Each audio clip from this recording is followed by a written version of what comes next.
off-road in Porsche's new 4x4. Richard drives the new McLaren Mercedes. And we find the best of British.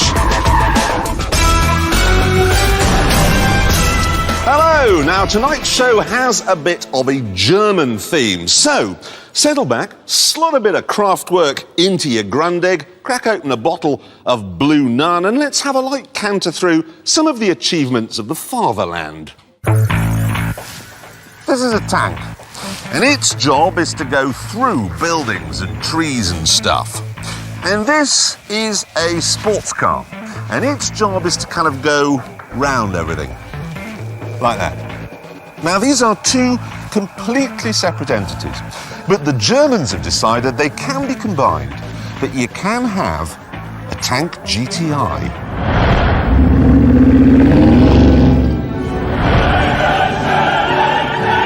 This is the result, the Porsche Cayenne. The first car ever to be named after an ingredient.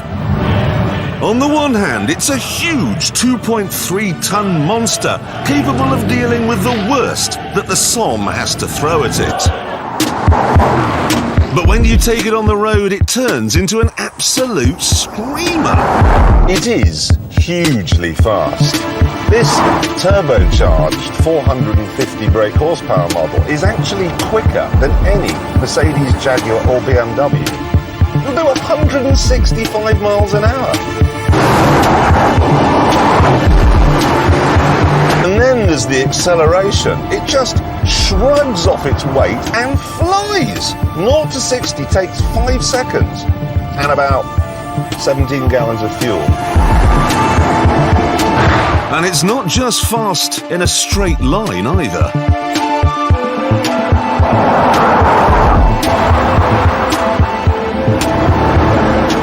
Whenever I drive one of these big off-road cars, I'm always terrified that I'm going to have to swerve for something and it'll just fall over.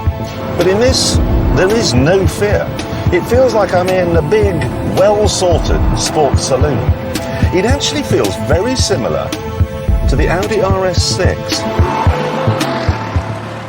So, it's big, fast, and stunning to drive. But none of this is important. To test its off-road abilities, we've come to the place where the army tests its tanks, Bovington, in Dorset.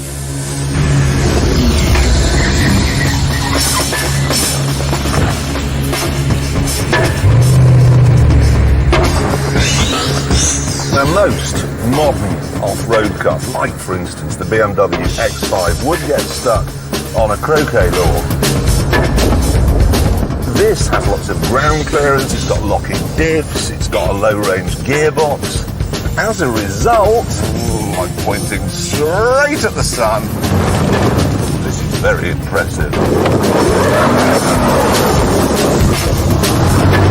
I can't believe I'm doing this in a Porsche on high-speed road tyres. But I am and I have, and it's at the top. That's astonishing. This car is jam-packed with electronics that are not only very clever, but also very tough. That's a bit of a dust cloud. If anything, the Cayenne is even more impressive here than it is on the road. You know what? I don't care about that either.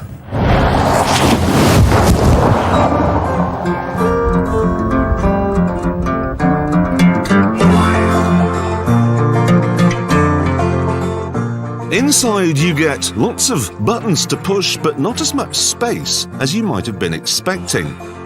The rear will take 3 at a pinch, but the boot is tiny. It's not the most practical car in the world then. Not that this matters. It's not exactly cheap either. The base model is £45,000. This turbo is £70,000. That makes it about £20,000 more than a Range Rover. But I don't care about that either. Nothing matters less in my life. Nothing. As an engineering exercise, the Cayenne is astonishing. Only the Germans could have pulled it off. But all their efforts with the power and the speed and the toughness and the agility, they were all a complete and utter waste of time. Because look at it. I think what they tried to do is make the front look like a 911, which it doesn't. And then from here back, it looks like they haven't bothered. Honestly, I have seen more attractive gangrenous wounds than this. It is a monkfish among cars. It has the sex appeal of a camel with gingivitis, and frankly, I would rather walk back to the studio than drive another yard in it.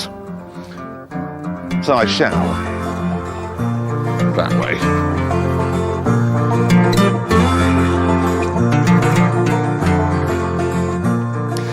I have to say, I think I'd have walked back as well, you know. That is a truly horrible car. It is absolutely foul. I actually think that if a child looked out of his bedroom window and saw it, Daddy, there's a monster outside there! This is horrible! And he's, no, son, that's my new Porsche.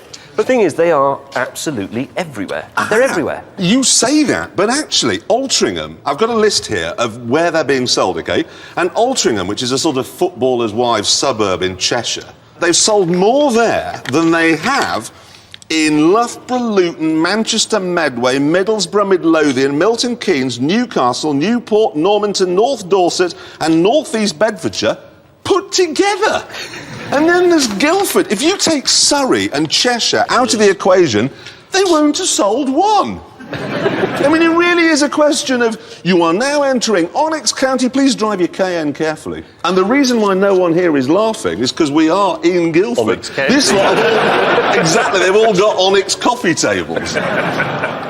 Right, the news, and sticking with the Cayenne, because there is a new model out, they have made some changes. Here it is, specifically the changes are to the engine. Oh, it's brilliant. Now a V6 with 250 brake horsepower. It will be cheaper and lower CO2 emissions. Yes, no, but they've left the one bit that needed changing. Yeah, the body. It's still hideous. So they threw away a good engine, kept the hideous looks. It is from the depths, that Yes, thing. it Isn't is. it? And you remember what you were saying about monkfish earlier on in your piece? And you know, sometimes those deep-sea fishermen, they dredge up one of those hideous anglerfish from 20,000 fathoms, and it's all distorted and bloated because of the change in pressure. I wondered, if you put that down to 20,000 fathoms, if it would turn back into a 911. Now, I've found the perfect insight to the German mind here. Audi has launched a new flagship A8. Here's a picture of it. It's the poshest car in the range, and it's being fitted with daylight running lights. These are the ones that are on all the time, like they are on a Volvo. Now, when Volvo does this, they just wire up the normal lights, so they're on all the time. But Audi have put low-voltage LED daylight running lights on this car, and they say this has virtually no effect on fuel consumption. Now, they do use power, so I rang up Volvo, and I said, what is this all about? How much do your daylight running lights, how much extra fuel does that mean you're using? And they went away and they did a calculation, and they came back and they said, to be honest, it's such a tiny amount that we can't measure it. So now Audi have said, yes, but we will half it. So now it's even smaller again. And that was the Swedes, who, let's face it, are a rational bunch. The Germans have made the Swedes look reckless. What sort of an achievement is that? Sticking with our theme of the Germans, here's a worrying piece of news. You have to bear with me, it'll take a second to get there. Mercedes, next to their factory, they have a car park. Into that car park, they put all the new cars as they build them. So they line them all up, all shiny.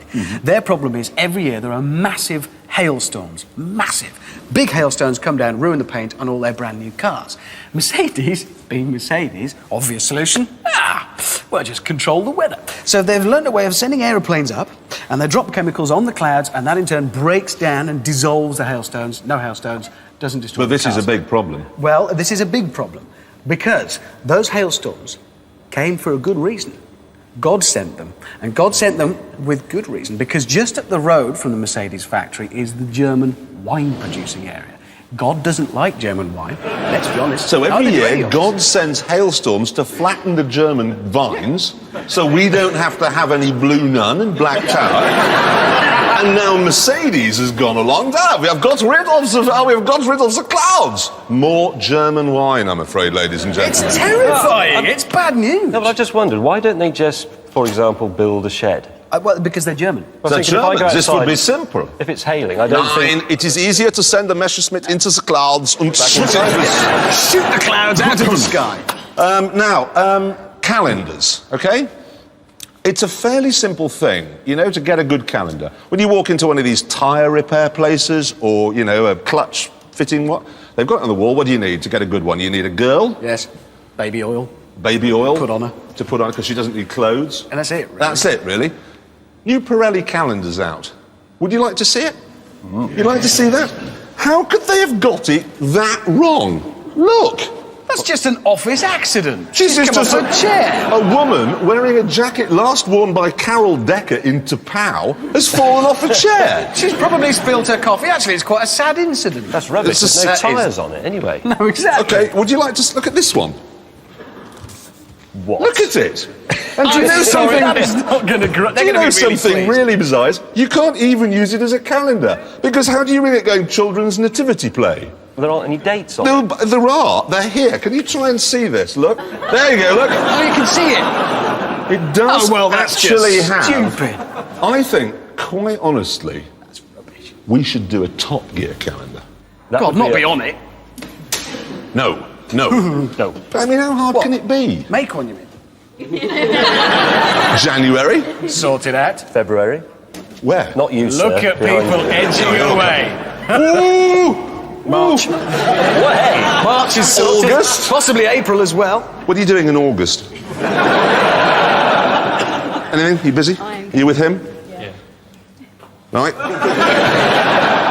You can go and sort that one out. Thank you. Nodding furiously. Ooh, wants yes, to be on please. the Top Gear I was calendar. saving you for December, actually. Right, good. I think we've got enough there, then. Can I spoil the festive season with some extremely sad news?